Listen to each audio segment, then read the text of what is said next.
All right, peace and welcome to the culture here on the Black Star Network. I'm your host, Farajii Muhammad. Thank you so much for tuning in and being a part of the conversation. Folks, we got a lot to talk about. First and foremost, let's talk about presidential candidate Nikki Haley that is under a lot of fire and receiving some backlash from some comments that she made about the Civil War. It was a very straightforward question. And guess what? You couldn't believe the type of fumbling she did and missing one of the biggest pieces of American history. We'll talk a little bit about that. Also, we're going to talk about Simone Biles' husband, Jonathan Owens. That's right. I got to introduce him as that because you probably don't even know who he is, but he plays for the Green Bay Packers. But he has some things to say about men in relationships. We're going to be checking in with certified relationship coach Trinette Collier to discuss how he said that men are the catch. Really? Maybe. I don't know. We'll talk a little bit about that, and we'll talk about how you can build family bonds through understanding and knowing your collective history. Folks, stay with us. It's all happening on today's edition of The Culture right here on the Black Star Network. Crew, let's get ready to go.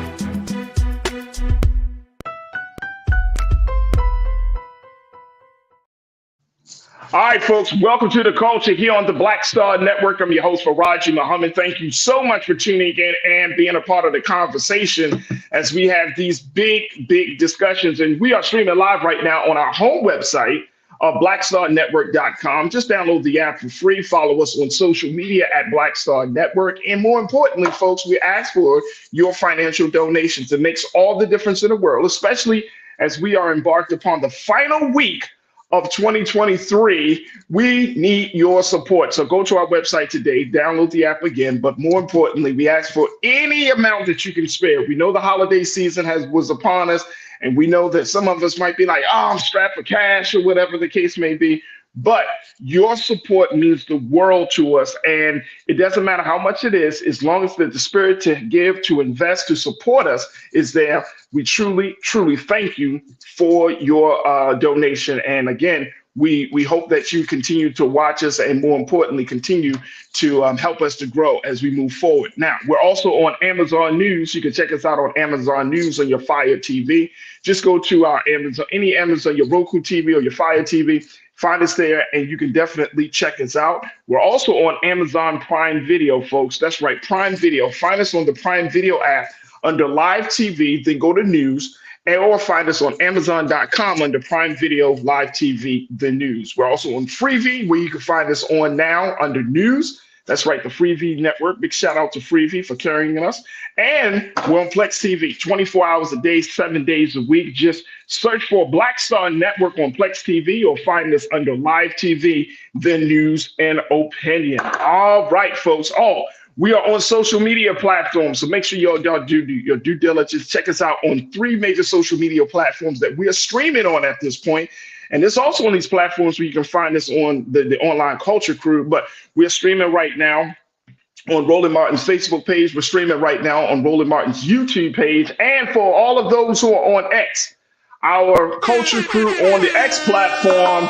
That's right. Thank you so much for tuning in and being a part of the conversation. If you're on Facebook, thank you so much for joining us, crew, on Facebook. You can also post your comments on the Facebook page as being part of the Facebook chat that's always happening. And then, of course, the YouTube chat. That's where you can find it. There we go. Our Online Culture Crew on the YouTube chat is always jumping and always moving around and making things happen. So big shout out to the Online Culture Crew. Gene Smith, I see you. Thank you so much for checking in. You said, good afternoon, brother Faraji, producer, special guest in the Culture family. Good afternoon, Gene. Thank you so much for checking in. Ming Lee, Natasha Serge. Ming Lee, thank you so much for, why your face like that, Ming Lee? Why you put that little crazy, put that face up there like that? All right, Ming, thank you so much for checking in. Sydney D, I see you.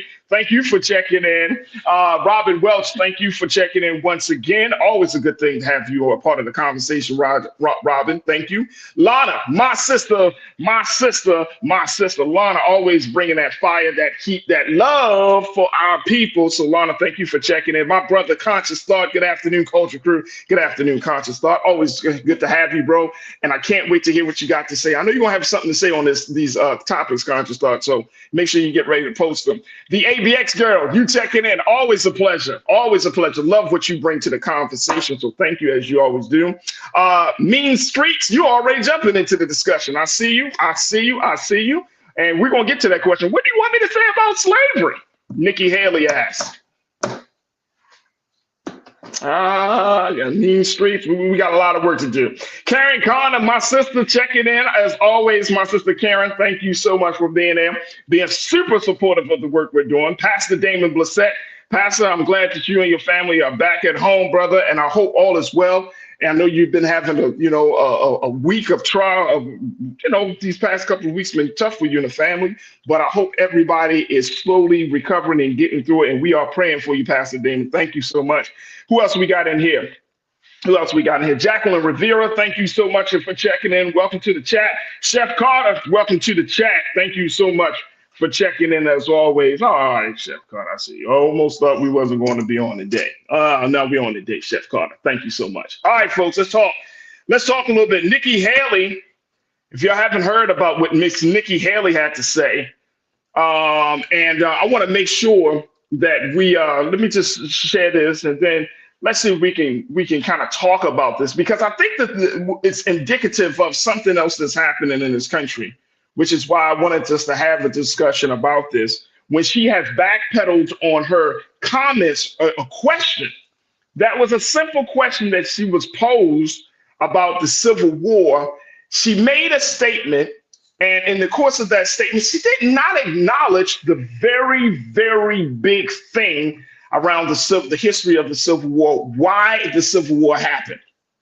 Now, when you think about American history, folks, you would think that as much as the GOP often talks about the importance of the American of history, the importance of America and understanding America, why is it so hard for members of the GOP to recognize that Black people were not just a part of American history, but our oppression is ingrained in American history? Why is that so hard? Why is that so hard? At this point, you look silly trying to act as if certain things did not happen in history. Now, it's history. Now, we're not at that place. It's been over 100 years since we've been in that place, right? So why is it just simply so hard to admit that, you know what, this happened? Because you make yourself look even more foolish when you can't admit to something that has happened, that's something that we have all been taught in schools. I'm talking about the adults. Now, today's standards, we're not talking about slavery, right?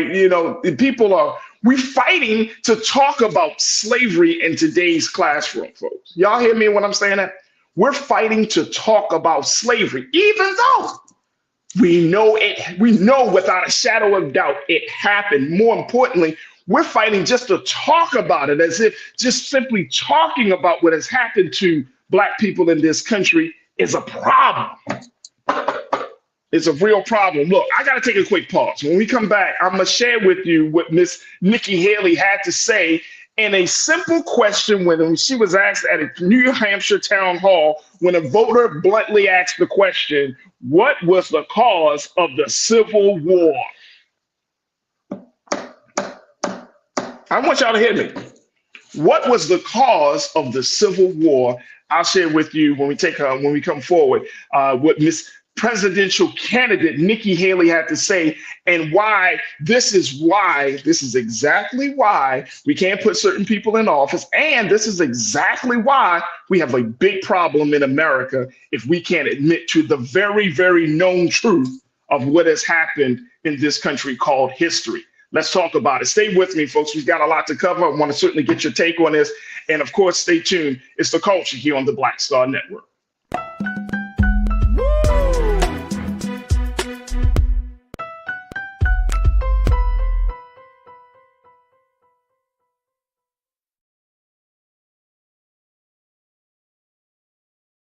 talk about blackness and what happens in black culture, we're about covering these things that matter to us, speaking to our issues and concerns. This is a genuine people-powered movement. There's a lot of stuff that we're not getting. You get it, and you spread the word. We wish to plead our own cause. Too long have others spoken for us. We cannot tell our own story if we can't pay for it. This is about covering us. Invest in black-owned media. Your dollars matter. We don't have to keep asking them to cover our stuff. So please support us in what we do, folks. We want to hit 2,000 people, $50 this month, raise $100,000. We're behind 100,000, so we want to hit that. Y'all money makes this possible. Checks and money orders go to P.O. Box 57196, Washington, D.C. 20036-0196. The Cash App is $RM Unfiltered. PayPal is R Martin Unfiltered. Venmo is RM Unfiltered. Zelle is roland@rolandsmartin.com.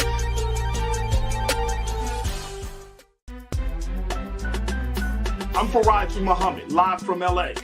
And this is The Culture. The Culture is a two-way conversation. You and me. We talk about the stories, politics, the good, the bad, and the downright ugly. So join our community every day at 3 p.m. Eastern and let your voice be heard. Hey, we're all in this together. So let's talk about it and see what kind of trouble we can get into. It's The Culture, weekdays at 3, only on the Black Star Network. Folks, Black Star Network is here. Oh, no punches! I'm real revolutionary right now. Support this man, Black Media. He makes sure that our stories are told. Thank you for being the voice of Black America, Roland. Stay black. I love y'all. All momentum we have now, we have to keep this going. The video looks phenomenal. See, this difference between Black Star Network and black-owned media and something like CNN. You can't be black-owned media and be scared. It's time to be smart. Bring your eyeballs home. You dig?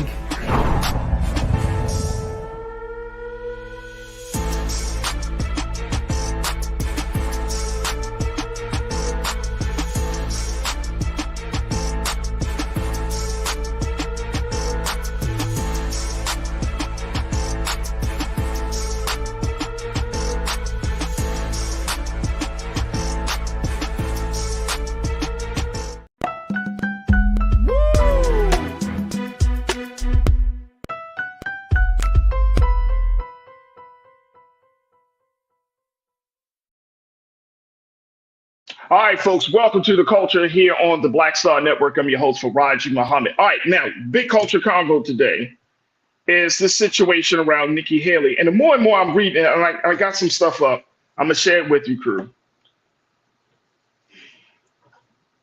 The more and more, it just becomes worse and worse over. The more she tries to, quote unquote, clean it up, the worse it gets. And it's a simple thing, folks. This is a simple thing. Here's the thing. Here's the story real quick. Nikki Haley stumping. She's doing her campaigning.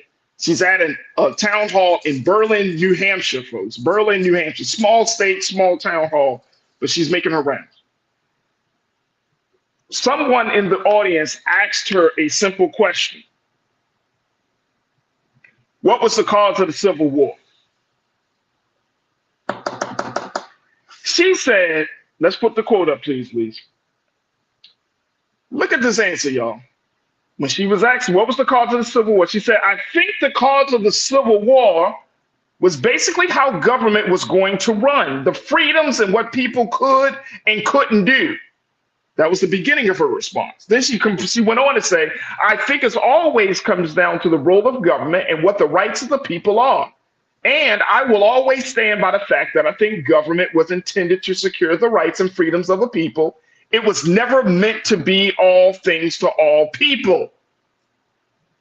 It was meant, and not she didn't say it was never meant. It was meant to be, it was. It was never meant to be all things to all people. Even that response is problematic. How do you answer a question about the Civil War, a direct, blunt question about the Civil War, and not say the war happened because there was slavery? How does that happen, folks? How do you go? Then she went into this long thing. to defend her stance on government and protecting people's freedoms and capitalism. But you didn't even answer the question. As a matter of fact, who said this in the crew, y'all? And post your comments, because this is absolutely insane. Absolutely insane. Who said this? One of you in the crew said that this was deflection. And it's more than just deflection. It's insulting. How do you not recognize this part of American history when you are a part of the party who are supposed to be promoting American values? The least you could have said was it was about slavery, and then just go on and say, but that was a certain time in America and people didn't have freedoms and they had to secure their rights, but it was about us holding another group of people, another nation of people enslaved. Then you go into your diatribe about liberties and protecting freedoms and economics of the whole matter, but it was about slavery. How do you not say that about the Civil War in a history that is something that is literally in books? Millions of words have been published. Thousands of books have talked about this. And you mean as a presidential candidate, you cannot even come up and say this thing was about slavery? Are we that far gone? Is white America, and I'm not saying all of white America, but is some of white America that far gone that you can't even say the word slavery? You just want to act as if it totally did not exist, that institution that did exist for over 400 years, and it's still the remnants of it still exist nearly 500 years later. It's still in existence. You can't even admit to that. This is the person that's running for president of the United States. You can't admit that slavery was the cause of the Civil War. It wasn't about no government. Oh man, it's about government. The country was totally unstable. But the part that destabilized the country was the fact that you had this institution. Now, we're not going to get into, what was the real reason behind President Abraham Lincoln's signing the Emancipation Proclamation. We're not going to get into all of that. That's a lot of history. And many of us should know this, right? But just a simple acknowledgement of a very real truth. That's the part I'm getting to, folks. And crew, I want to get your take on this. Post your comments on our Facebook page. As we're streaming on the Roland Martin Facebook page. We're streaming on the Roland Martin YouTube page. I want to get your take on this. She can't even admit it, man. This is crazy. And these are people who want to run the country, but you can't admit to something that actually happened, that is documented, that we all have been taught in school. You can't even say it. Now, look, this is where it gets crazy. So she's facing this backlash. She went on a radio show in New Hampshire called The Pulse. And she goes on the radio show, two things. She said that the person that asked her the question was a Democratic plant. Now you want us to believe that. A Democratic plant. For simply asking you a question about history, something that you should just be able to just say, wouldn't have gotten this far. Now you want to say this is a Democratic plant because somebody asked you. They didn't say you said this about Civil War. You said that. They asked you what was the cause of the Civil War. Let me share it with you how USA Today presented this whole situation, how she presented her response to this backlash that she's getting. Republican presidential candidate Nikki Haley, who is facing backlash over her response to a question about the Civil War at a New Hampshire campaign event, alleged without evidence Thursday that the questioner was potentially a Democratic plant, meaning somebody set that person up to pose a question about the Civil War. Come on, man. And as USA Today said, alleged without evidence. What alternative universe are these people working from? I can't understand it, crew. Let me go to y'all, because I can't get it. I can't get it. Let's see here. I saw somebody say that we're all rolling with Trump. Don't forget about Nikki. I mean, and I know we got people in the chat that, y'all push your little, Trump 2024 thing. It was whatever. You know what I'm saying? The chat will handle how you want to handle it. That's no problem. And you can talk whatever you want, but I'm talking about simple principles of intelligence. I'm talking about simple principles of acknowledging history. Why do you have to misinterpret all of this stuff to get your agenda across? If your agenda, and I'm talking about for GOP folks who are on this stance, if your agenda is the right agenda, if it's the best choice, if it's a righteous cause that you're taking upon, why do you have to manipulate and try to get us to believe the alternative facts and take us into a space of Black Mirror Twilight Zone delusion for you to get your agenda across if it stands the test of time, if it stands on something strong like the truth? Why you got to do all of the massaging and checking and I mean, why do all of that? If it's the truth, if your agenda is the alternative agenda, the agenda that the American people should hold on to, you should not be bringing us into a state of lying. You should not be encouraging us to be delusional or to forget the fact that there's history. Why do all of that if your agenda is sufficient, if it has the foundation of truth? Oh, wow. Yeah. You wouldn't have to make up all of the other stuff. You wouldn't have to omit nothing. And if you get to that place, and we got to take another pause, if we get to this place in our American history and talking about choosing the next president of the United States, but the next president of the United States should be able to, they should be able to accept all of the history of America. Black people have been taught that we must accept that. Every element, every piece of information, every piece of news, we need to accept it all. How can the American people have been taught to accept it all, but the people who is leading the American people can just take out information, omit information, massage information so it can fit your little agenda without speaking to the truth? How do you elect somebody like that? All right, let me see something here. Let me just see this. Frankie, you said, why are we talking about someone who isn't winning? So who is delusional? Frankie, let me tell you why we're talking about someone who isn't winning. She still got supporters. She still got followers. If Trump is in so much that she is looking at being the quote unquote rising star from this group of candidates. So if she thinks that this is okay, I don't care whether she's winning or losing, it don't matter. Somewhere across the line, somebody got to check. When you have a person on a large platform like Nikki Haley's platform, she's running for president of the United States, she has served in an official capacity, and you can't admit to the truth, then you are dangerous. You are a problem. I don't care if I'm not thinking about election. I'm thinking about the American person, the citizen of this country who hears that and who will embrace that BS that she put out there instead of embracing the truth of the matter. That's why we're talking about this.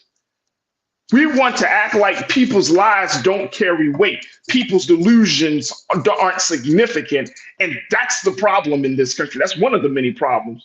We're like, oh, no, we can move past that. No, we can't. The country is falling apart, Frankie. And you know why? Because people don't want to come to the truth, bro. So how can we move on? She's not winning. Doesn't matter. It does matter because she still got a platform. People still listen to what she has to say.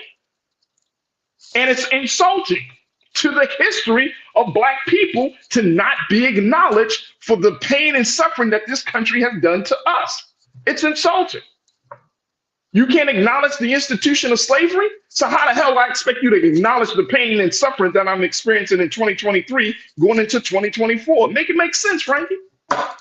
All right, look, we got to take another pause. When we come back, more conversation. Let's share your thoughts. Stay with me, folks, as we talk about this situation of Nikki Haley backpedaling on her comments about civil rights, on the Civil War. Excuse me. Stay with us. It's the culture here on the Black Star Network.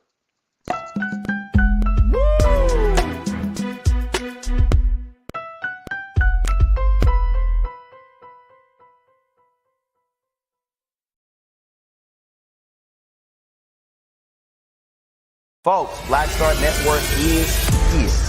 Oh, no punching. I'm real revolutionary right now. Support this man, Black Media. He makes sure that our stories are told. Thank you for being the voice of Black America, Roland. Stay black. I love y'all. All momentum we have now, we have to keep this going. The video looks phenomenal. See, this difference between Black Star Network and black-owned media and something like CNN. You can't be black-owned media and be scared. It's time to be smart. Bring your eyeballs home. You dig?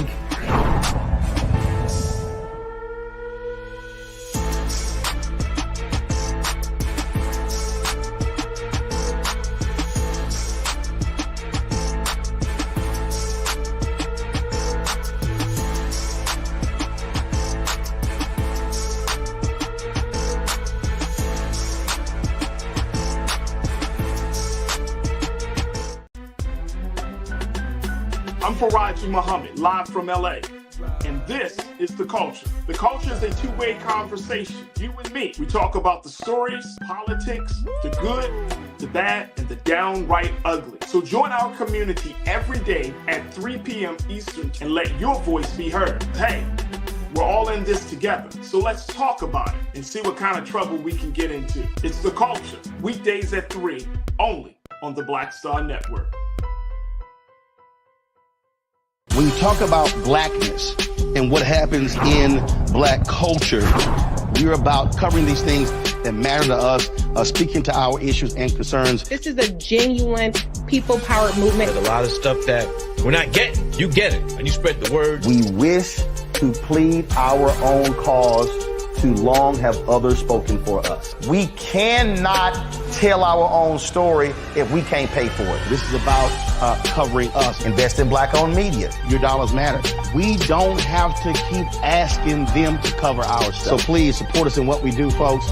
We want to hit 2,000 people, $50 this month, raise $100,000. We're behind 100,000, so we want to hit that. Y'all money makes this possible.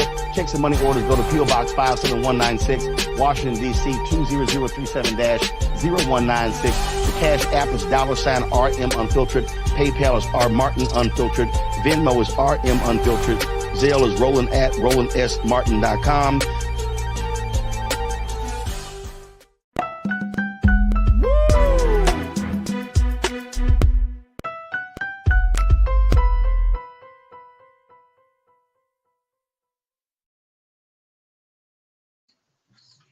All right, folks, welcome back to The Culture here on the Black Star Network. We have been talking about presidential candidate Nikki Haley, who is running for the big spot, how she's in some hot water and facing a backlash as she responded to a comment or question about the Civil War. When asked a very, very blunt question, what caused the Civil War, Nikki Haley decides to say everything else about the violations of freedoms and not protecting freedoms and all of these other things, except the obvious answer, which is slavery. The institution of slavery was at the root of the Civil War.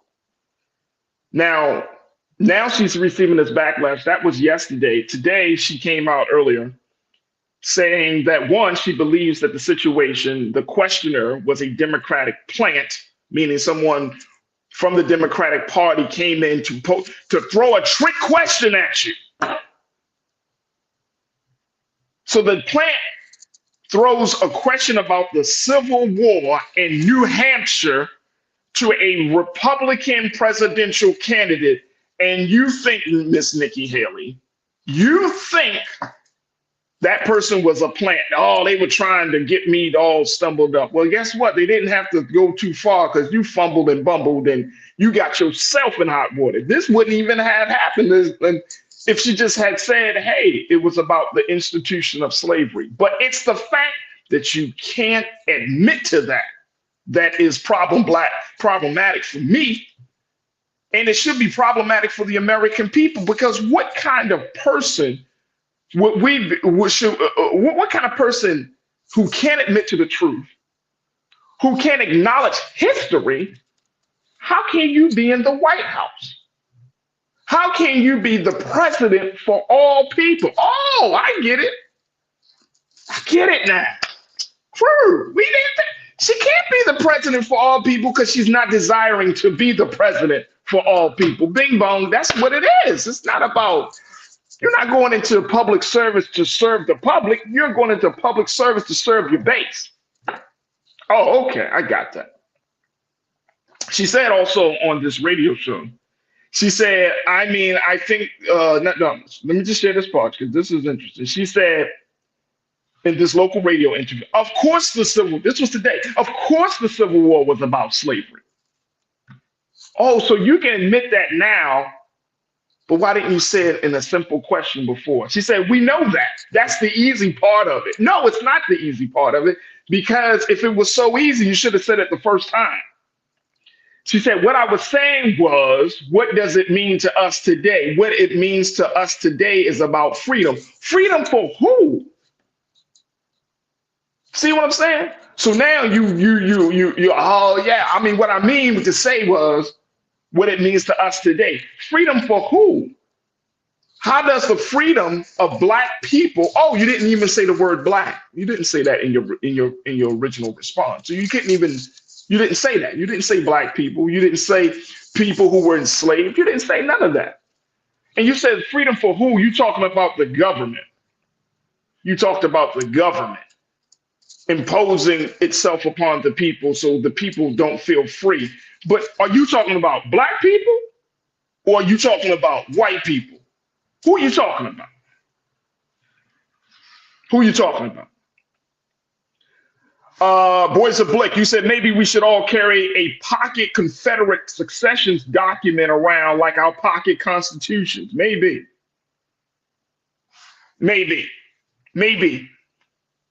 And again, this is not about just her not acknowledging this part of American history.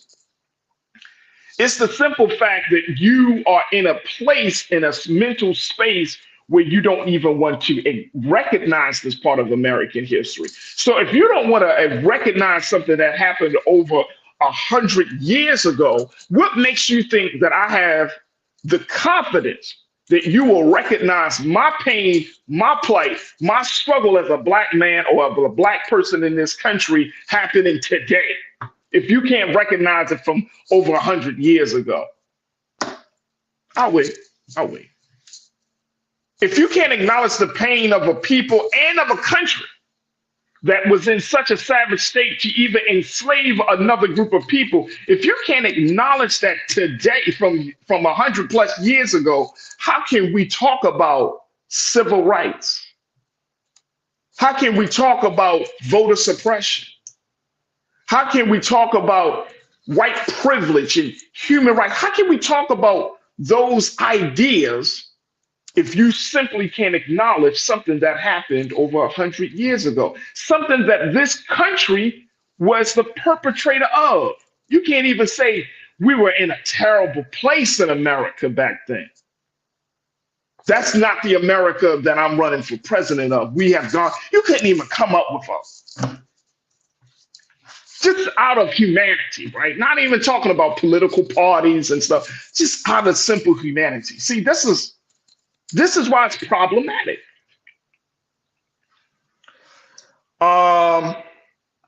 Let's go back to y'all. And Corinna, I think you posted something. I'm looking for that comment. Let me see here. You posted a couple of comments. Per usual, no, you was responding to somebody, and I'm gonna find that comment, Corinna, in just in a minute. I'm gonna find it in a minute. But the idea, oh, here it is, Corinna. You said an issue with white domestic terrorists and white nationalists. This is way beyond political parties. There it is. There it is. The issue with white domestic terrorists and white nationalists, this is way beyond political parties. There it is. We're way beyond political parties at this point.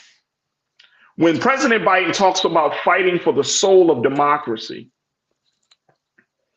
if you are trying to restore the soul of anything, restore the soul of an individual, or and he's using this very like spiritual like terms, right?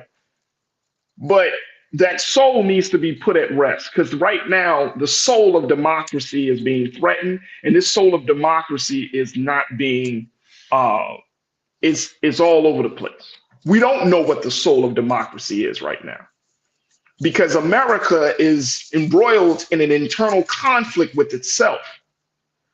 So you have individuals like a Nikki Haley and others, Donald Trump and others, who want us to believe one delusional reality about America. But then you do have other folks who are saying, no, we gotta embrace this. See, you can't put no soul at rest if you don't want to recognize the truth. That's even within ourselves. If you don't really know who you are, then how can you say that you are this type of person or that type of person if you never did the deep dive work of self-analysis? And that's the part of this process that this country, people always want us to move forward, move forward. Every time that there's a major moment in this country, y'all notice this? When there's major moments and things, we always ask we acknowledge the moment for like 30 seconds. And I'm just using this, I'm just using that as a term. But we acknowledge it for a very short period of time. And then we just like, all right, we move on. We good now. And we do not take the time to do the deep self-work of self-analysis. As a country, it's not a part of our culture. It's not encouraged that we do this soul work. For those who are in the healing space, that's what y'all call it, right? That you got to take time for that soul work. What's the soul work? America has yet to fully confront its past, its race issues, has yet to fully confront the fact that the institution of slavery has put a stain on the soul of this country. We kind of still dancing around it. In 2023, we're going into 2024, and we can't even acknowledge slavery as part of American history. Come on. I want to take a quick pause before we come back. We got to take another quick pause. Stay with me, folks. It's a lot to cover. But we're going to try to work through this. Stay with me. It's The Culture here on the Black Star Network.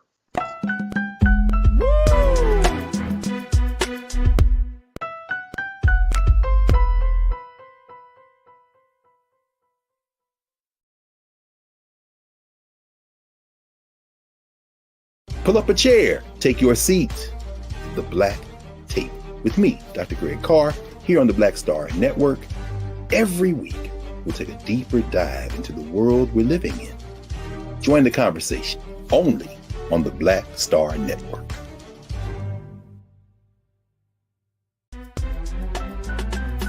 I'm Farajii Muhammad, live from LA. And this is The Culture. The Culture is a two-way conversation. You and me. We talk about the stories, politics, the good, the bad, and the downright ugly. So join our community every day at 3 p.m. Eastern and let your voice be heard. Hey, we're all in this together. So let's talk about it and see what kind of trouble we can get into. It's The Culture, weekdays at 3, only on the Black Star Network. When you talk about blackness and what happens in black culture, we're about covering these things that matter to us, speaking to our issues and concerns. This is a genuine people-powered movement. There's a lot of stuff that we're not getting. You get it, and you spread the word. We wish to plead our own cause. Too long have others spoken for us. We cannot tell our own story if we can't pay for it. This is about covering us. Invest in black-owned media. Your dollars matter. We don't have to keep asking them to cover our stuff. So please support us in what we do, folks.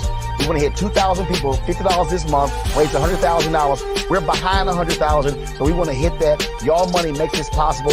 Check some money orders. Go to P.O. Box 57196, Washington, D.C. 20037-0196. Cash App is $RM Unfiltered. PayPal is R Martin Unfiltered. Venmo is RM Unfiltered. Zelle is Roland at RolandSMartin.com. Folks, Black Star Network is here. I'm real revolutionary right now. Support this man, Black Media. He makes sure that our stories are told. Thank you for being the voice of Black America, Roland. Hey, Black, I love y'all. All momentum we have now, we have to keep this going. The video looks phenomenal. See, this difference between Black Star Network and Black-owned media and something like CNN. You can't be Black-owned media and be scared. It's time to be smart. Bring your eyeballs home. You dig?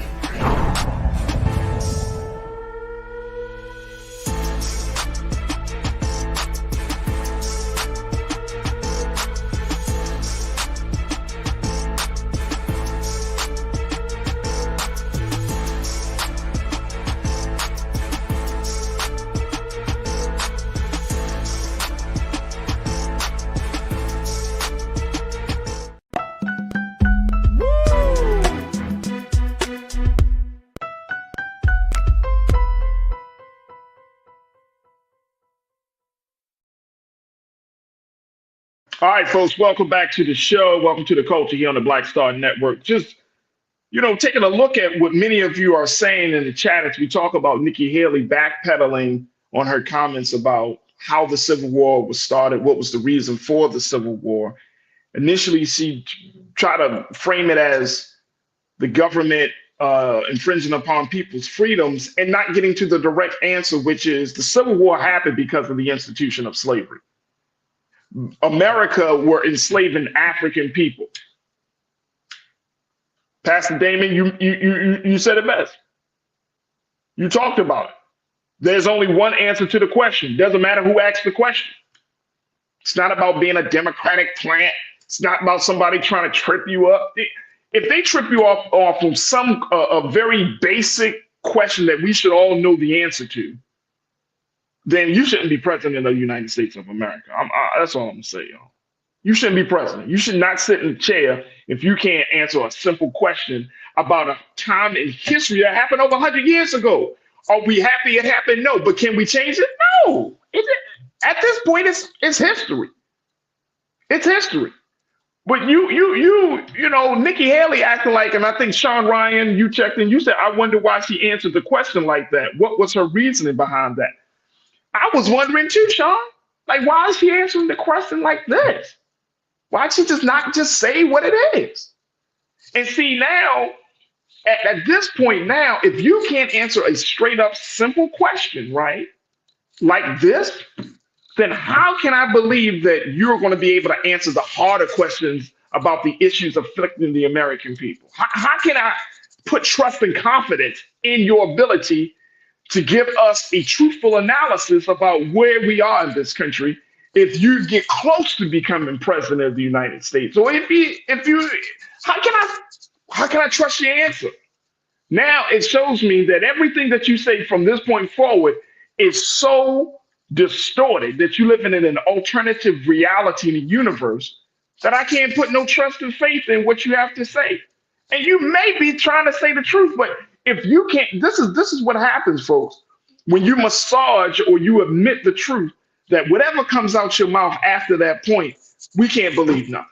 It's going to be, it diminishes the trust that we have in your word. And more importantly, it diminishes the trust that we have in your analysis of how things are at this point. What's the confidence in that? That's why Trump is a problem. That's why Santos was a problem, right? The fact is that when you lie or you omit the truth, especially when you're in public service, right? And I'm not expecting everybody to be the patron and beacon of truth. We wish that to be the case, but we know in this political system, it's not the case. But when you constantly lie, when you are constantly at work trying to create a very untruthful or unrealistic view of history or unrealistic view of who you are, then how do we supposed to have trust and confidence in that? And I'm saying as the American people, how are we supposed to handle that? But then you get mad at people for questioning you simply because you want to put on a facade, a persona, a show. But then when somebody throws a question at you, when somebody call you out on your bull, then you get upset, you get irritated, you get agitated. Why? And then you can't even admit that you messed up. You can't say that. Nikki Haley, in her whole response to this backlash, can't even say, you know what, you're right. I should have just said boom, boom, boom, boom, boom. No, guess where you go now? Now you take us further down into this Twilight Zone, Black Mirror reality. It was a Democratic plan. But we're supposed to trust your ability to make serious decisions, right? To think about all Americans as president of this United States. Please. Please. Please.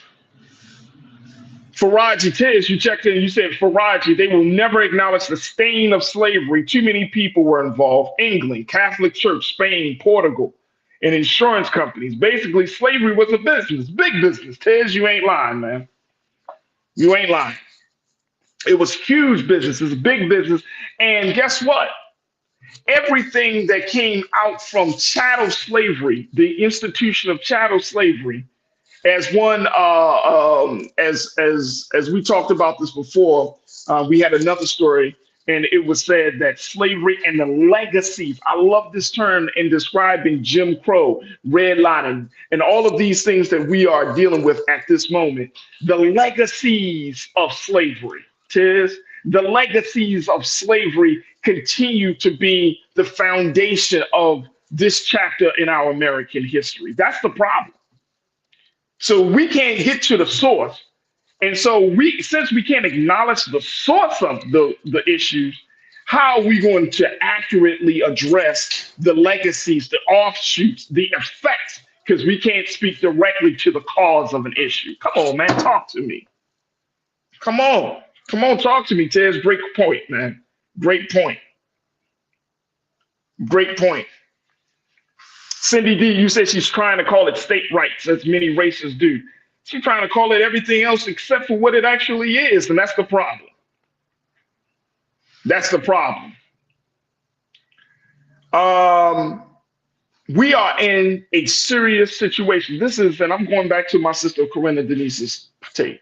This is so much bigger than political party. If you think politics in this moment, it is so much bigger. The real reckoning that we have been talking about, that many people have been promoting to happen from 2020 around the killing of George Floyd and all that. You want to know what the real reckoning on this country will be? It's not just in police reform, because we got issues in all areas of life in this country. For Black, brown, white, for the Latino, for the Asian American, for all people, right? The real reckoning in this country is not policy. The real reckoning is the truth. America has a problem confronting the truth of who she is. And because that truth has yet to be fully embraced and acknowledged, this denial of the truth has permeated into the thinking of the American people. So now it's become so ingrained in our culture that we lie to ourselves. And then we put liars into positions of power and influence. And then we want the culture to continue to lie to us. And then, y'all see what the point I'm getting to? Y'all see the point I'm getting to? Lana, my sister, taking the last moment, you said we must demand our right. If you did it for them, you will do it for us. Black Americans must rise up. But you know how we must rise up, Lana? And we got to take another quick pause. The rising up starts with us always standing on truth, acknowledging where we are in this country. I'm tired of political leaders lying to us, telling us all is well when behind the closed doors and in those meetings, shit is falling apart. You want the American people to keep us thinking that, oh man, this country is good, we straight.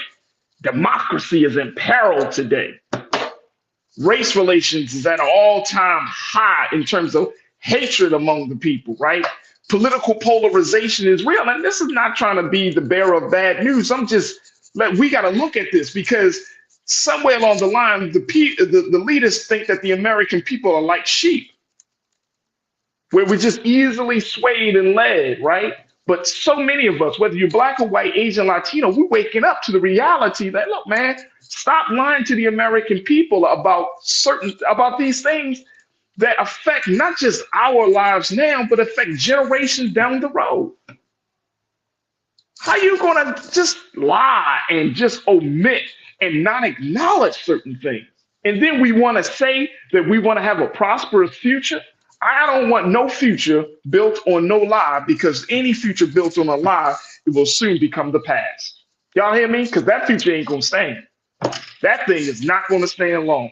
If America wants to truly, if this country truly wants to be sustainable and see the next 100 years in a very civilized state of existence, then we need to start to confront the truth of what this country is about, and the American people. We need to start to confront the truth within ourselves, because we can't make truth seem like just something that never should be dealt with, and then we're gonna keep lying to ourselves. We're gonna end up like Nikki Haley, looking stupid with the egg on your face, trying to backpedal into a different future. We can't do that no more. Folks, we got to take a quick pause. I'm done with her. Sing John James, thank you so much for joining us on the Bring the Phone fan club at a level 1. You supporting it, and I appreciate you supporting us here on The Culture and on the Black Star Network. We got to take a quick pause. When we come forward, let's switch gears. Let's talk about having healthy relationships. Let's talk about Simone Biles' husband. That's how I'm going to put him, Jonathan Owens, the player for the Green Bay Packers. Her husband and some of his problematic comments about male-female relationships, and how we can get to the truth of the matter and bring in some sense of union between men and women. Stay with us. The conversation up next with relationship coach Trinette Collier and you. You're tuned into The Culture here on the Black Star Network.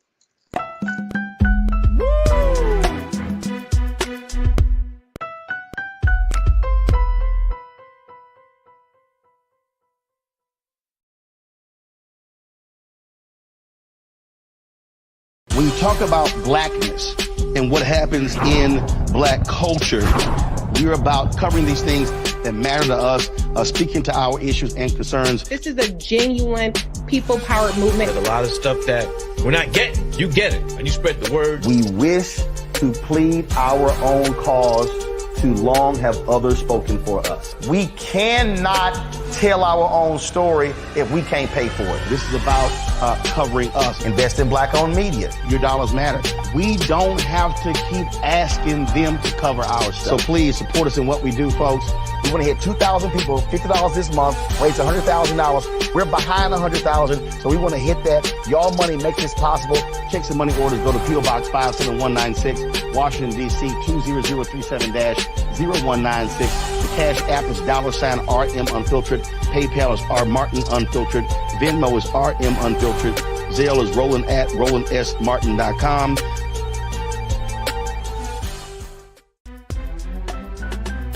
I'm Farajii Muhammad, live from LA. And this is The Culture. The Culture is a two-way conversation. You and me. We talk about the stories, politics, the good, the bad, and the downright ugly. So join our community every day at 3 p.m. Eastern and let your voice be heard. Hey, we're all in this together. So let's talk about it and see what kind of trouble we can get into. It's The Culture. Weekdays at 3, only on the Black Star Network. Folks, Black Star Network is here. Oh, no punches! I'm real revolutionary right now. Support this man, Black Media. He makes sure that our stories are told. Thank you for being the voice of Black America, Roland. I love y'all. All momentum we have now, we have to keep this going. The video looks phenomenal. See, this difference between Black Star Network and black-owned media and something like CNN. You can't be black-owned media and be scared. It's time to be smart. Bring your eyeballs home. You dig?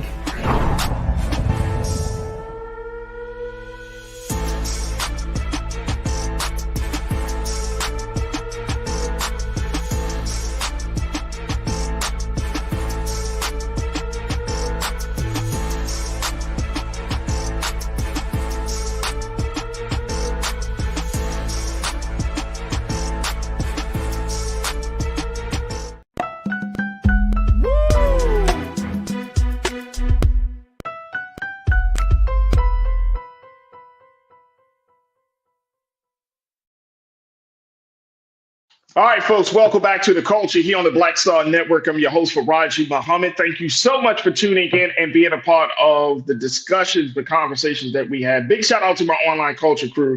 We got so many different folks in the chat today, and I appreciate the crew for keeping the conversation civilized and truthful and honest, folks, because that's what we're going to do. It's no problem that you join us in the chat and you have a different perspective. We encourage it. But it's a problem when you come into the chat and you just want to spew some just bunch of tomfoolery. And at the end of the day, we don't need any more of that. No more lying. Let's have conversations that's based on truth. Let's have conversations that's rooted in some real thought and not just talking up the side of your neck, as some would say. But a big shout out to my online culture crew on our YouTube chat, on the Facebook chat, and on the X platform. We truly appreciate it, folks. So thank you so much for being with us. Now, I want to switch gears because I want to talk about healthy relationships. We want to talk about male-female relationships. And I'm joined by a sister who is, she was a very special guest with us before, and to give us some insight about how we can kind of bridge the gap between men and women. This is always seems to be a real concern for a lot of people.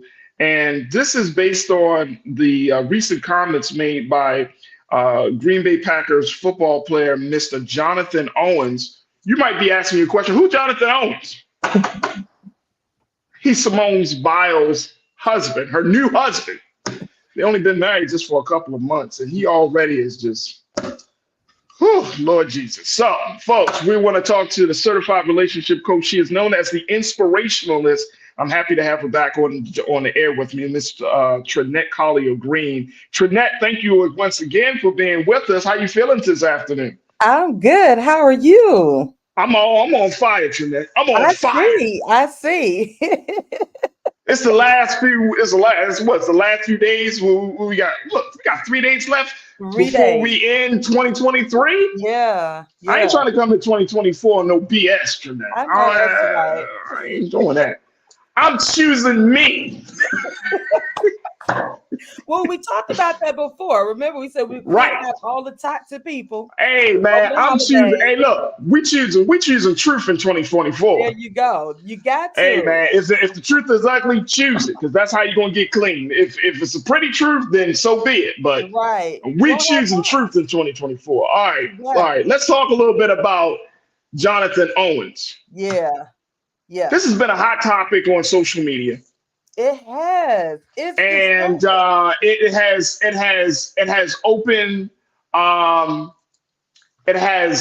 the conversation up about male-female relationships. And Mr. Owens said a couple of things that I thought was just like, what? First, he said he met his wife. When he met his wife, they met on a platform called Raya, which is a dating app. But this is not one of those normal dating apps. It is a very exclusive, membership-based dating app that requires a lot of money to be a part of the app, right? Okay. There's some research on that. So they met, because you ain't gonna find no Simone Biles on any old dating app. No. So they met on a dating app, and he said first that he met her back in 2020. So we're talking about 3 years ago. Yeah. He did not know that who she was in 2020. Yeah. You don't believe that? I love the sport of gymnastics because of people like Simone Biles, Dominique Dawes. You know what I'm saying? Like when you have women who have just taken that sport to the next level. Right. How the hell in 2020 could you don't know who Simone Biles is? She is literally one of the greatest young athletes of our time. She was just awarded from Associated Press Female Athlete of the Year for 2023. And the most decorated. She's an Olympic gold medalist. Yeah. And you happen to cross her on a dating app, which means that she's being very selective. Yeah. And yet you still don't know who the hell she is. Oh, I mean, that's kind of tricky now. That's kind of tricky because he's a football player, right? I don't know much about his football stats and whatnot. How long has he been playing? I have no idea. Okay, so can I keep it real with you, Trinette? Yeah. I only knew that who he was because of Simone Biles. I'm gonna be honest. Okay. Oh. Hey, look, we might have. Hey, look, I'm gonna tell my team. Least we might have to change that little part from Jonathan Owens to Simone Biles' husband because. Don't you do that? Don't you do that? Who knows him? So, okay, do you think that she knew him? She probably did. I don't know, but guess what? One thing she didn't do that he did was that she didn't embarrass the hell out of her damn spouse by saying she didn't know him. Yeah, I do think that may have been the information that he could have kept to himself. But when I listened to the conversation, it seemed really innocent. It really did seem innocent. Now, that could be my perception, but it seemed like he really didn't know. And I'm going to give him the benefit of the doubt to say that he was maybe because he's training, he's on the field, he's doing his thing, and he really doesn't have time to know. But, and at the same time, I'm thinking if you're on the app, shouldn't they have told you who this person was? Because now that you said that it was an exclusive app, I'm thinking if you're going to pay money like that, right, you're going to they're going to give you all the information, right? Look, again, it's Simone Biles. If you see her name pop up, you should automatically be like, oh, snap, like, is this the real Simone Biles? Like, more questions like, I'm being catfish? But on an app like that, you would have, come on, bro. And even, come on, bro. Like, it don't even matter. How many times has other athletes, I've seen LeBron James congratulate athletes outside of the basketball space. Right, yeah. You know what I'm saying? Like when we talk about Simone Biles can be akin to like Tiger Woods, where he was at the prime of his golf. Yeah. You know what I'm saying? Or like Venus and Serena Williams. Right. You know what I'm saying? Like who's dominating the sport? You can't be like, like that's just silly. And I got to take a quick pause, Trinette. Yeah. But it's just silly, right? Like, okay, all right. But then on the flip, along with that, okay, you didn't know who your wife was. You're not easing up off of him. I can see. No, hell no. The crazier part is now with this next comment saying that he's the catch, it gives me insight as to why he may say what he said, because he's not thinking beyond himself. Yeah.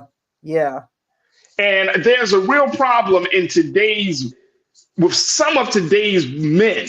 And I ain't talking about just black men. I'm just saying today's man, right, where there's this mindset like, oh, I'm the catch. But at the end of the day, that could be problematic. Just as much of this could be problematic if a woman has so much confidence in her, what she brings to the table. Right. You see what I'm saying? Yeah. But it's this arrogance, Trinette, that I'm trying to get to, right? Like this arrogance.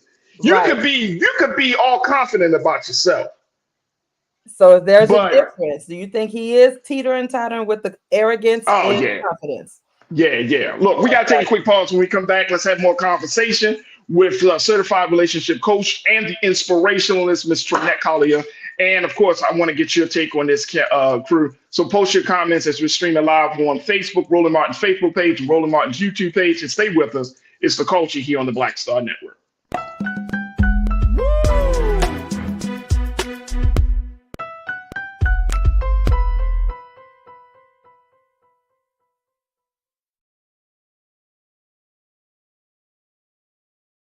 Folks, Black Star Network is here.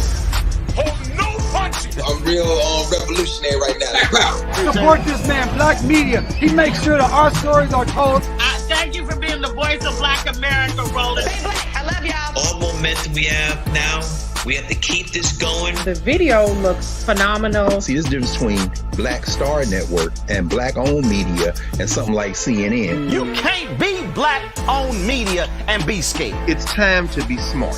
Bring your eyeballs home. You dig?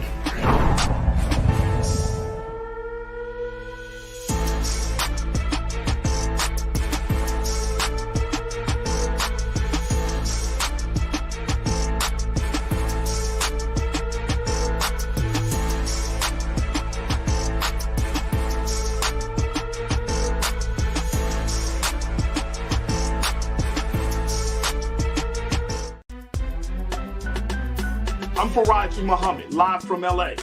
And this is The Culture. The Culture is a two-way conversation. You and me. We talk about the stories, politics, the good, the bad, and the downright ugly. So join our community every day at 3 p.m. Eastern and let your voice be heard. Hey, we're all in this together. So let's talk about it and see what kind of trouble we can get into. It's The Culture, weekdays at 3, only on the Black Star Network. When you talk about blackness and what happens in black culture, we're about covering these things that matter to us, speaking to our issues and concerns. This is a genuine people-powered movement. There's a lot of stuff that we're not getting. You get it, and you spread the word. We wish to plead our own cause. Too long have others spoken for us. We cannot tell our own story if we can't pay for it. This is about covering us. Invest in black-owned media. Your dollars matter.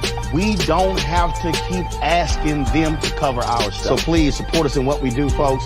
We want to hit 2,000 people, $50 this month, raise $100,000. We're behind 100,000, so we want to hit that. Y'all money makes this possible. Checks and money orders go to P.O. Box 57196, Washington, D.C. 20037-0196. The Cash App is $RM Unfiltered. PayPal is R Martin Unfiltered. Venmo is RM Unfiltered. Zelle is Roland at RolandSMartin.com.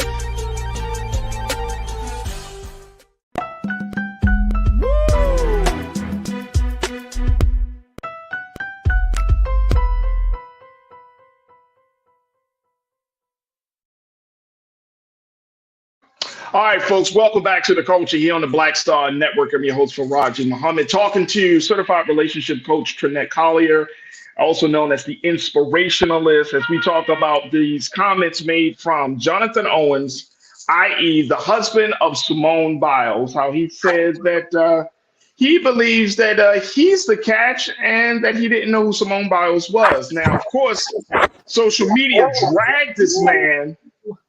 They dragged him for putting himself out there like that.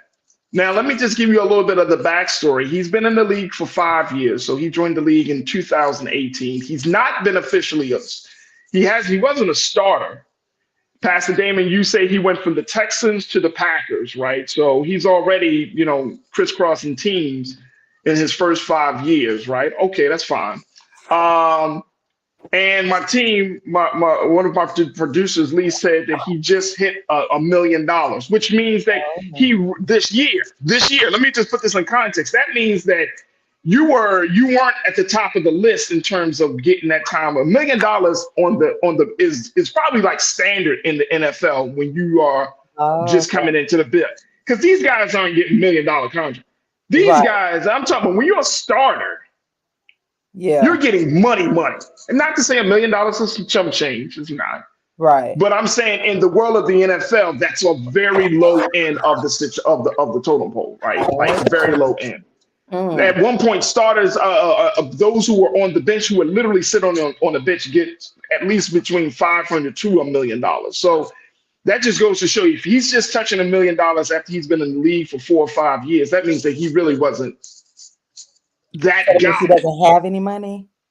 He might have some money. I mean, $1 million is still cool. I mean, you got to take taxes out of it. But I mean, if you are Simone Biles, and as you know, the word is that she pursued him. Right. So she did pursue him. So she probably liked him and, talked to him and felt like, his energy. But I'm saying in terms of social status, she's clearly above this guy. Right. In terms of social status. Right. Now, he might be a fantastic, all of the other metrics is fine. But I'm just saying in terms of who is more famous, it would be Simone Biles. It would definitely be Simone Biles. I was looking through the comments and it was, oh my gosh, the people are horrible, right? And I was looking through some. One said Mr. and Mrs. Simone Biles, right? Right. Another one was like Simone Biles' husband. One even named like Mr. Biles, right? So my thing is, and then look at the age too. Simone is 26, he's 28. And for me, I'm gonna say I'm old school, but it's still that I guess you would call tradition. He who finds a wife. And so she pursued him, right? So I'm thinking in his mind, yes, he is a catch because she went after him. And I bring up the age because I do notice that this new crew, what is it, Gen Z? Are they Gen Z or so? I don't know. I don't know either, but I do know that the women are taking matters into their own hands and meaning they are doing more of the pursuing and they are doing the, more of the I'm shooting their shot, type of deal. And so now I'm wondering, like, did they date and how did they date? How did they court? Going back to some of those traditional ways of really getting to know your mate. Because when you listen to him and he says he's the catch, I do wonder if it is that arrogance or is it really confidence? Is it a arrogant? Sometimes I can't tell these days because in the video, he seemed really, youthful, that whole millennial sense of humor type of deal. Right. So that's why I say I'm kind of on the fence if it was arrogance. But as a man, in your perspective, how do you see it? How do you see it? You said arrogance, right? I see it's a little bit of arrogance in a sense that and I mean, of course, when you're dealing with someone of her stature, right? Yeah. Who is dominating and essentially leading the sport, right? Yeah. You gotta ask yourself as the man. And I think a lot of men, when a woman comes into the picture, like, my team told me Simone Biles brings in $16 million a year. Ooh. And then compared to and you're bringing in $1 million. Now, here's the thing, Trinette. Here's the thing. This is 2023, so certain things can change, but you still can maintain some sense of partnership and respect and everything, right? So even if the woman is making more money than you, and it's clear that Simone Biles as a person is not tripping off of the money that she makes versus the money that he, you know what I'm saying? Because she could have chosen a man that made a lot more money. Right. Yeah. Yeah. You see what I'm saying? So she must have really gone after this dude because of his heart and his mind and everything else, right? And it's clear, right? Yeah. And she doesn't seem like the type of woman who she doesn't mind, just saying, all right, you're going to lead the way. Right. You're going to lead the way, right? Yeah. So if that's the case, then and what the possibilities could be for her. Yeah. That's the part I'm talking about. If you're the person that you're pursuing is a high profile individual, and essentially that they could have chosen a lot of different other people. And I think there's a bigger conversation now, Trinette, about options. And I always say to folks, people don't have as many options as they think. Just because you got 100 people in the room doesn't mean you have 100 options. That's true. That's true. Because you're not going to connect. The chemistry, the level of the quality of the connection is not going to be the same. So you can have 100 people in the room.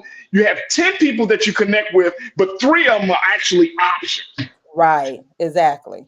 That's so how I wonder, was she acting in desperation? I wonder who the other people were. I mean, she might have not. I don't think she would act in desperate. I don't. And again, of course, we don't know her. Yeah, but we don't know her. But I don't think it's a desperation, right? Like, I think that if you are being intentional about getting into a relationship, when those red flags come up, then in your intentionality, you'll be like, you know what, this is not for me. Right. They went from dating app to marriage. Yeah. So you mean, and this wasn't like 6 months, this was like a couple of years that they went from dating app to marriage. Yeah. So you mean to tell me that during that period, if those red flags popped up, that she wouldn't have said, you know what, this doesn't work for me. Right. She knows what kind of man that she's dealing with. In most, you know what I'm saying? Like, she gets a sense of what kind of person he is. Right. And that's why I say I'm on the fence about the whole arrogance. I don't feel like he is arrogant with that. I really do feel like this is one, by them being a young couple, right? And so everything is social media. So, and they feel like they have to talk about everything about the relationship. And I think that he just really wasn't thinking when he made that comment, and it's like, oh yeah, I'm the catch. But she was on the sideline. She was defending him. She stepped in and she was like, the way she was you could tell that she was proud of him, and she was proud that she pursued him. So it wasn't hidden that, she pursued him and that she wanted him, because she clearly she shut down the internet and the rumors to let everybody know, hey, this is my man and I'm going to stick beside him. This man right here, Right. And so I do, I think that is, in turn, I can appreciate that with her being as a woman saying, like, listen, this is my relationship. And he made this comment. I'm not shaken by it. I know what he means. But they also have to understand too, that social media was going to eat them up with that phrase, with that comment, So, and this is my question to men and the women. Why can't we say a man is the catch as well? Why I don't can't mind it. I don't mind it. I don't mind Okay. it. I did not. No, here's the thing, and here's the thing about that, right? Yeah. I think that part of that is, first thing, if you are somebody, you don't need to say it. Yeah. Somebody else will say that for you. It's like a man or a parent or something. If the parent says, "I'm a good parent," yeah. Well, did you ask the people who you are parenting whether you're a good parent? Right? Like if you're going to ask a woman, if you want to ask a man, do you think you're a good husband? How can I, in my way, give you an accurate answer when I'm the one that you're asking about? What do you think I'm going to say? Versus if you say, "Oh, Faraji, you're a good husband, you're a good parent, you're a good friend, you're a good this, you're a good that." Ask the people who I'm in a relationship with to get a better sense. I remember my uncle told me this years ago. This was years ago, Trinette. He said, if you want to see the measure of a man, look at his family. That's deep. If you want to see if a man is a good man, look at his significant other and look at his children. Are they happy? Are they fed? Are they clean? Is the woman happy? Is she well taken care of? If you want to see what see what I'm saying? The thing is and I think that's the part about this, and say, "I'm the catch." Well, that's all well and good, but she should say, "He was the catch. I pursued him. You know, he brought something to the table that I really love." It's one thing. But if you want to see and that goes for the women too. You can't say, "Oh, I'm a good woman," and then and then the people you're in a relationship with don't say that. Yeah. So do you think that platform was, what should he have said? I don't think he should have said that at all. I mean, he probably made it. Some people in the chat was like, Farajii just made a joke and all of that. I mean, that's cool. But see, we're in the area of social media. I know we got to take another pause. We're in the area of social media. So certain things, especially if you're a high profile individual, you could be making a joke, but it's going to catch. So you got to make sure that you're like, "No, I'm just joking. Really, she's the one." Even though the story is that she pursued him, or she, you know what I mean? It's like if a man thinks that, and I think the other part of this is that so many women are complaining how men aren't putting in the effort nowadays, right? Aren't being consistent, being honest. But the effort, that's the big piece. Like, what is the effort that men put in? And I've heard so many conversations of young women who are saying Black men and other men that are in their 30s to 40-year-olds, they're not putting in the effort to court a woman, to wine and dine a woman. They just come in and just, "Hey, let's jump right to the intimacy. And if I can blow your back out." And that was my question earlier. No, we're gonna keep it real. Let's keep it real, right? Like that's the only metric right nowadays. It's like, "Oh, I'm that guy because I can do what I do in the bedroom," and versus whining and dining and courting and shining. Mm-hmm.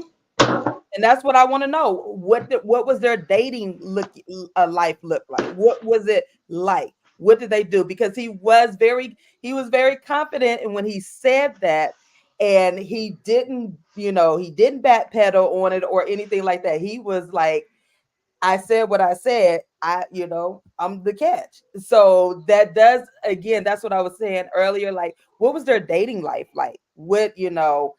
Did he court her properly? Did he date her properly? Did he ask to date her and whatnot? What was their conversation before they got married? That's what I mean. Look, and they're married now, right? Right. I mean, he kind of, it is, and I'm happy that they're married. I'm not even mad that they're married. Yeah. But I think that, in the larger zeitgeist of how people are having conversations around relationships, which is why we wanted to have this conversation with you. Yeah. Is that it can become very toxic. And if a man doesn't know that, even if he feels like he's the catch, right? Mm-hmm. So you feel like you're the catch. This is the slippery slope. So if you feel like she's the catch, or you're the catch as a man, do you not take her out? Do you not give her flowers? Do you expect her to do that? Or do you expect her to plan the dates too? If she's comfortable with that, guess what? But you see what I'm saying? And most women, and I've seen, and I've talked to sisters who are now in a space of like, look, I want, and this is what we see. I want a man to be a man. I want a man to lead. Now, that doesn't mean that you got to lead all the time or with this domineering, controlling attitude. Yeah. But you at least have to take the lead. How does a woman know that you're interested in her if you don't put in no effort? How does a woman know that you are going to protect her, that you're going to give her the world? Remember them old school 1990s R&B records, Trinette? Yeah. They'd be like, I give you the sun, the rain, the moon, the stars, and the mountains. I think y'all got tired of doing that. I think y'all got tired of doing that. But it goes back to that question. We have to define or redefine what is dating. What should a man do? Like we really do now have to have these discussions on what does dating look like? And that is that big question mark that is hovering over a lot of these relationships prior, and you said something earlier about the whole, jumping right to the intimacy. Like maybe that's new for a lot of people. Like maybe that's what it is. But again, we don't have a direct, like a defined definition of what is dating, because there's so many aspects of it. And so when their fathers and the mothers are teaching now the 20-year-olds plus the millennials, what do you tell that person? Do how do you teach your daughters and your sons to date? What is acceptable? What is not? Do we still go by a man opening the door? What is it, chivalry? Are we still accepting that? And see, there it is. There it is, right? Trinette, come on, let's be for real. I gotta take another break. So here's the thing. This is why I say it's a slippery slope. I think the man could be confident about who he is and what he brings to the relationship. But then it's a slippery slope. Or do you want her to open the door for you, bro? Listen. Some dudes like standing at the door waiting. She'd be like, wait, what you doing? Oh, I thought you was gonna open. Man, you better get your ass out that car, man. Open the door. I mean, chivalry should not be dead. You know what I'm saying? But I'm making a little fun of it. But I'm just saying, at the root of it, right?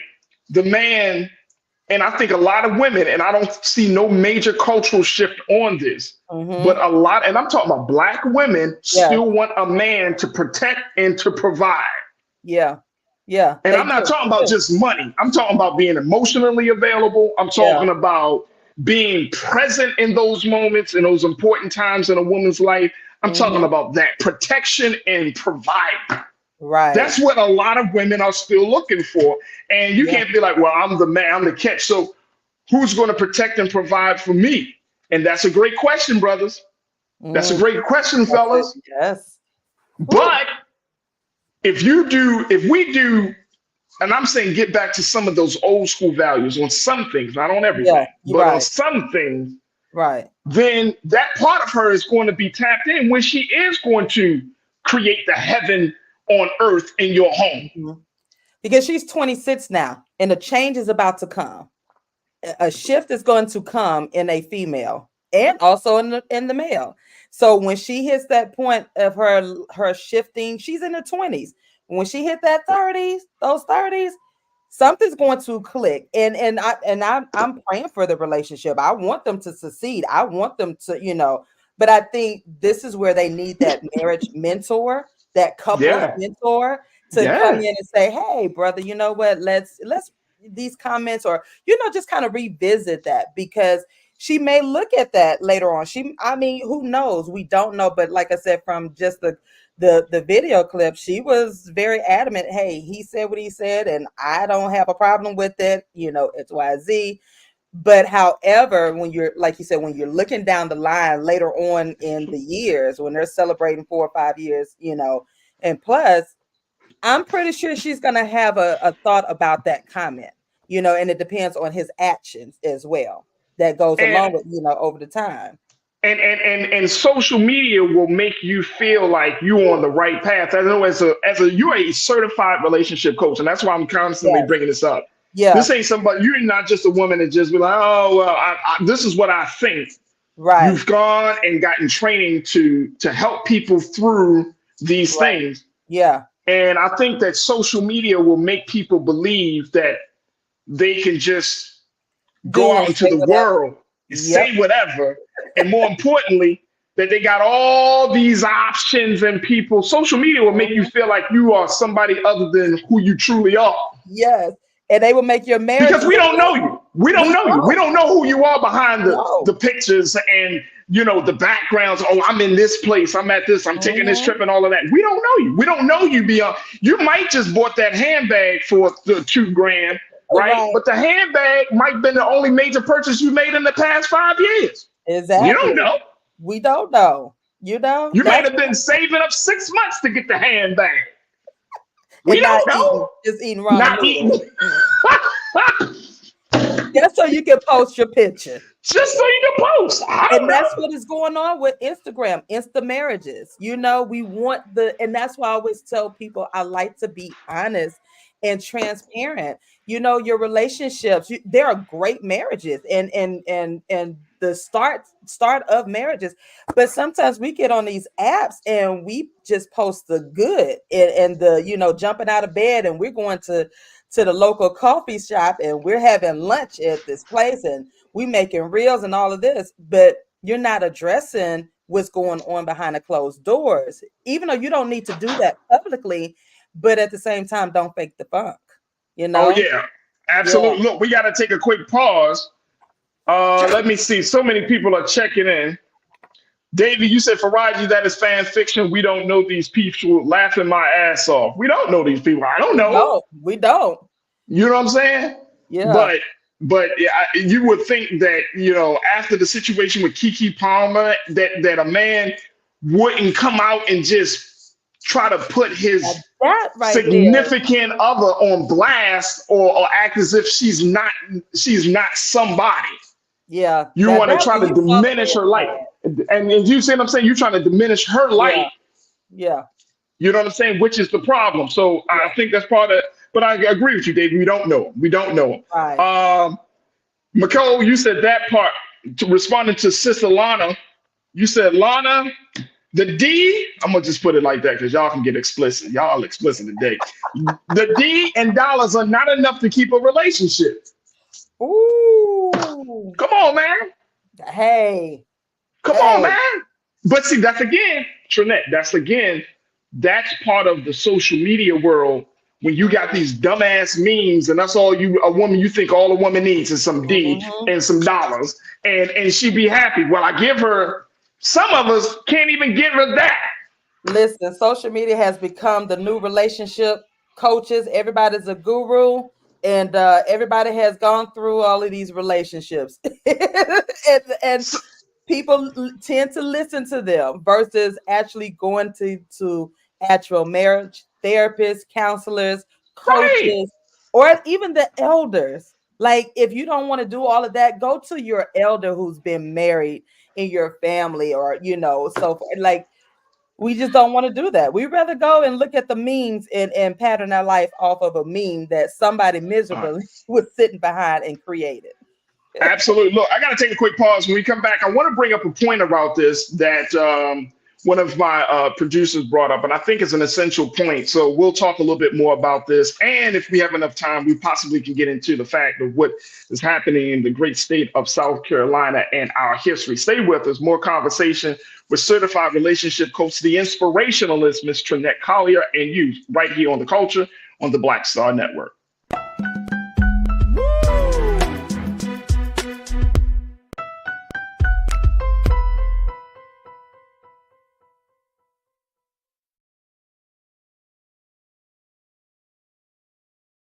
When you talk about blackness and what happens in black culture, we're about covering these things that matter to us, speaking to our issues and concerns. This is a genuine people-powered movement. There's a lot of stuff that we're not getting. You get it, and you spread the word. We wish to plead our own cause.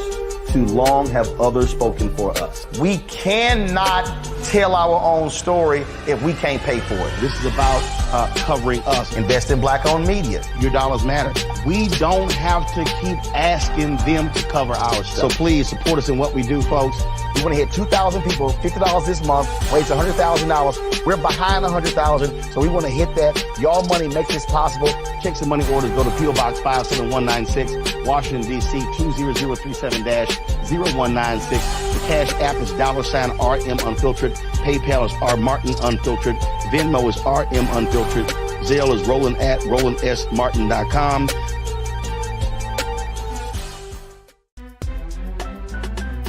I'm Farajii Muhammad, live from LA.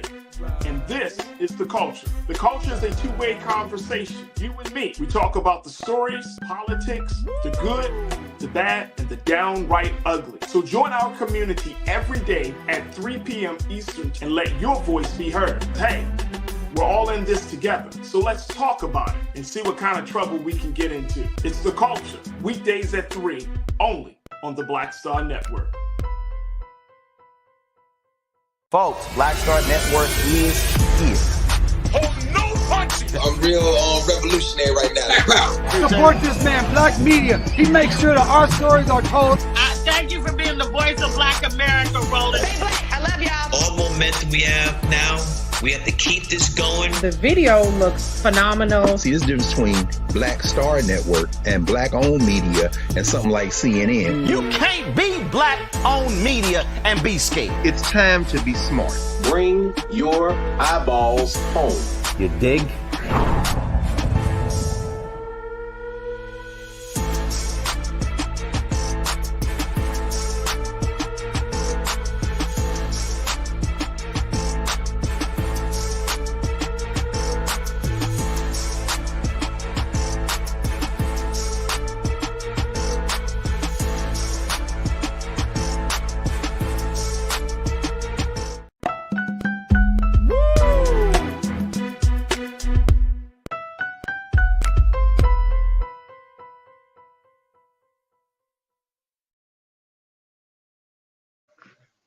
All right, folks, welcome back to The Culture here on the Black Star Network. I've got certified relationship coach Trinette Collier joining me.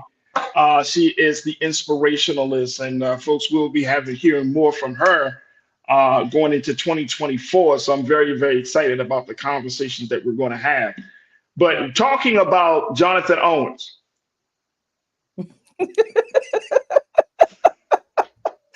Did you just freeze your face? I just want people be like, Jonathan Majors, who's Jonathan Owens? Exactly. Simone Biles' husband. Simone Biles' husband. And it's funny because when I was Googling how old Jonathan Owens was, guess what came up? Simone Biles' husband. And I was like, oh my gosh. Really? Like, see, here's the thing. He's trying to act like this ain't Beyonce, Jay-Z. Right. Yeah. Where they had their own identity. And I'm not saying Jonathan doesn't have his own identity. Right. But you know what I'm saying? In that relationship, it's what some would probably say more of being equally yoked. They're both at the top of their game, right? Yeah. In a lot of ways, right? Right. But they still, and I'm speaking to their relationship of Jay-Z and Beyonce, there's still a sense of tradition. There's a traditional construct that is applied to their relationship. That as great as Beyonce is, we know that Jay-Z makes more or is worth more or quote unquote can provide. Even at that level, that woman, and I know this, I'm telling you, this is, y'all gonna get mad at me, but I know Beyonce is a Virgo woman. She ain't hearing 50-50. That, you know, that, ooh. As a Virgo woman, she ain't hearing no 50-50. She hearing your money is my money and my money is your money. And if you take care of me, I'm gonna take care of you. I know that without a shadow of doubt. I know that. And a lot of women will do that. I know a lot of women, whether they're Virgos or not, y'all. Yeah. But whether they are like, if you take care of me, I will take care of you. And this goes beyond intimacy. This is talking about emotionally. This is talking about economically. This is talking about, I'll be there to support, to be there to hold the family down. If you're doing what you're supposed to do. Yeah. And I think that that's just part of the problem. And the piece that I'm seeing and that I wanted to kind of get your take on, Trinette, is this parental piece, how the generation of Generation Z, X and Y, well, millennials, like what are the messages that we're teaching our children, especially our boys and girls, Black boys and girls, at this moment? Because if the messaging for boys is the only way you need to get a woman is because of your sex game and money, and the messaging for girls is find you a man that can save you. Right. And I'm talking about what is the messaging that is being enforced upon the hearts and minds and spirit of Black boys and girls? What's your take on that? So that's a good question. And that's something that we need to start addressing in our conversations. Because what has happened and what I've seen over time, being a Gen Xer myself, I realized that most of us, and I say some of us, but what happened was we didn't heal from those previous baby mama, baby daddy breakups, right? And so we didn't heal from the college boyfriends, college girlfriends, or those toxic relationships we had back in the 90s. And so when we started having children or whatnot, and we're given this relationship advice, the first thing that comes out of our mouth is, don't you let no man do you X, Y, and Z. Don't you let no woman do this. Don't let no woman take your money. Don't you be. So we're passing down toxic advice. Unhealed parents and unhealed, family members, not just the parents, because now you do have some families where all the aunties are giving this toxic advice to the girl, the next generation, right? And vice versa. So we haven't sat down to really have this honest conversation and say, you know what? I made a few mistakes, but I don't want you to go down this path. You can have a healthy relationship. So you do have a pattern of broken relationships, passing down broken, toxic advice to the next generation. And guess what? Now the men and women are just out here pursuing each other and not knowing why they want to be in a relationship, not understanding relationships, not understanding the roles of men and women. And what happens? We take to social media. We get advice from other bitter girlfriends and other toxic guys sitting down. And so now you still have this vicious cycle, and it's going to continue until someone stops and say, listen, it's okay to love on a man. It's okay to celebrate your man. It's okay to have a healthy and happy relationship. Everybody's not filled with trauma. Like, I've never seen so much trauma pass on and on and on every year. Every year, we as a people in our relationships, we have trauma, and nobody wants to start healing, And I don't really think that we're understanding that we do have the next generation. Like I was telling my nieces, like, listen, your auntie made some relationship mistakes. However, y'all don't have to do this. Here, let's talk about dating. What is dating like now? Like, start talking to the millennials. Ask them what is dating like now, because their dating technique is totally different from how we used to date. You know? Yeah, I agree. Yeah, I was going to say that I think that you got to really be intentional. Yes. Right? Like, are you in this space of just meeting people just to sleep with them, or are you in this space to really cultivate a connection and have a fulfilling relationship? Right? Like, I think it needs to be instant. I think that intention is a huge part of it, right? Yes. And unfortunately, I feel like the culture is all about a la carte partnership. We want to like pick and choose, right? Like, you might, quote unquote, you have, and this is terminology that's used, like you have a roster. So you got this person for the sex, this person for the money, this person because he or she is emotionally available. And you're trying to build a partner. Build a man or build a woman. Yep. That's what you're trying to build a partner with 3 or 4 different people, not understanding that they're each bringing in something, and at the end of the day, you got to ask yourself, well, who am I in this process? Yes, and that's the problem, because when you know who you are, you know what you want in a relationship. You know what you want as a person. So you're not going to do the whole settling. You're not going to, just take whatever. And you're going to understand, like, listen, and then that goes back to that dating. What is dating? Because dating, like I give the young girls, the 26-year-old, the millennials, I said, listen, enjoy dating, but make sure that you understand what dating is and you're honest with that partner. If you want somebody that you want to just go hang out with at the movies or, go eat, make that very clear when you start connecting with these people, and vice versa. Even with the guys, understand what dating is. Don't get into a serious exclusive relationship and good and doggone well you in your early 20s and it's a whole lot of other folks out here, and you want to just narrow it down to that one person. If you don't know, again, you have to go back to who you are and what you want. If you want to just date, then do that, but have the understanding what dating is. And that's that line, the miscommunication, the lines are blurred. And that's the problem, because now nobody wants to tell each other the truth, or we don't want to really say, hey, you know what? I really just want you as a cut buddy. I don't like you like that. I just need a little, Can you come over at 5 on Fridays? That's all I need you for. We don't have that honest conversation. Not that I condone it, but that's the reality. Even that, look, I think, look, we talking to adults, and we got to close out the show. We're talking to adults, and I think a lot of us know that when we were younger, we used to think that was sustainable, or that was cool, or that was fun, and then after we've had these experiences, we've all probably just been like, man, that ain't gonna lead to nothing. Right. It's going to cause more harm than good down the road, because you're going to be caught up in a situation, and then there's all these mixed messages, and then nobody is saying exactly what they're feeling. And more importantly, no boundaries are being set in the process. So you got all this stuff happening, and then you're like, nah, this works for me. I'm good. Right. And you're not good. You're not good. And then you're not, there's so many things that are like left uncertain in that connection that it becomes a problem. Look, I know that this is an ongoing conversation, Trinette. Yes, it is. Woo. Can a man be a catch? He can be, but let the woman or his partner tell him that he's a catch. That's my answer.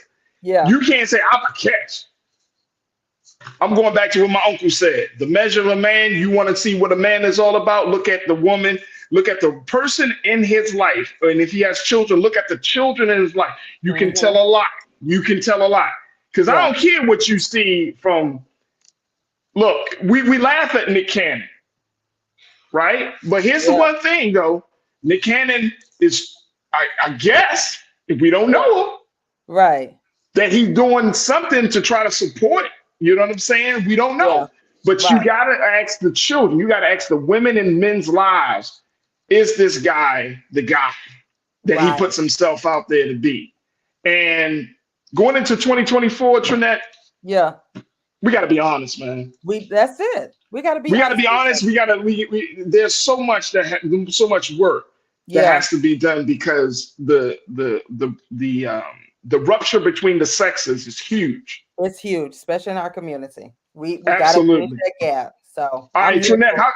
Hey, look, we're gonna have you come back on. You're going to give us a lot of great advice. How can people follow you and find you on social media right now? All social media platforms. I am Trinette L. Collier or the Mailroom 7671. That's just type it in Trinette Collier and it'll pull up. There it is right there. Trinette Collier, the certified relationship coach, the inspirationalist. She'll be joining us here on The Culture in 2024, inspiring you to develop better relationships with your loved ones. Woo!